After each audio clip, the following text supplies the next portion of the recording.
Good morning friends, welcome to my channel.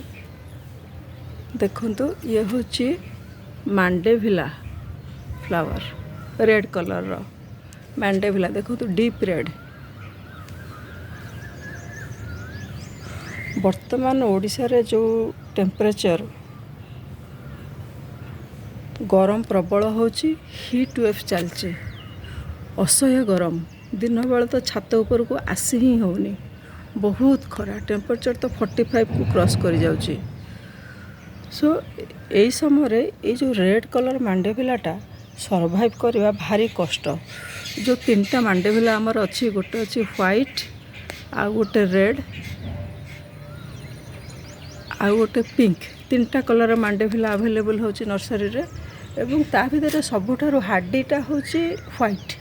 सेटा जेकोसी condition रे भी से सर्वाइव करे। आ बहुत हार्डी प्लांटटा, रफ एंड टफ, वर्ष सारा चले।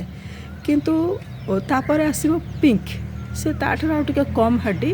एवं ये जो रेड कलर मांडेविलाटा एटा होची भारी सेंसिटिव। ये टेम्परेचर सह्य करि पारे ना, आउ शेड रे रहिबो, आ प्राय सर्वाइव करे ना। या पूर्व भी मोर दुईटा रेड कलर मांडेविला थिला किछि वर्ष तले, 2-3 वर्ष तले, किंतु से सब सर्वाइव कर नथिला। किंतु एई मांडेविलाटी मो पाखरे सर्वाइव करछि। आउ ए दिन सारा खरारे ए छात ऊपर रहुछि।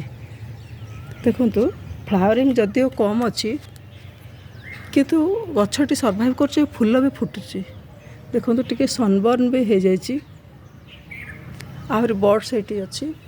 एते खरारे विदाउट शेड केते सुंदर फूलटिए फुटिछि। दिन सारा से खरारे रहुछि।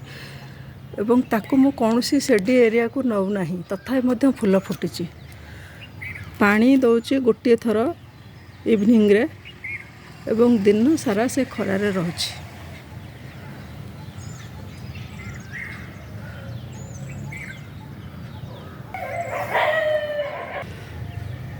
गछटी देखंतु, छोट गछटी, मु तार टिके प्रूनिंग कर देथिली, सेथिबा एमति टिके बुसी हे जाछि आ बढ़िया देखाउछि।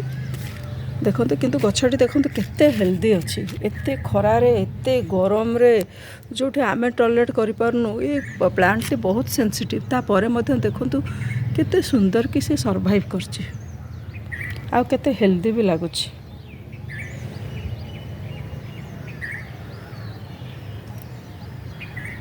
आपण मानकु मोर ए प्लांट केमते लागिला मते जणेबे। एवं परे मु यार गोटे केयर वीडियो नहीं के आसीबी। देखंतु फूलटी केते सुंदर लागुची।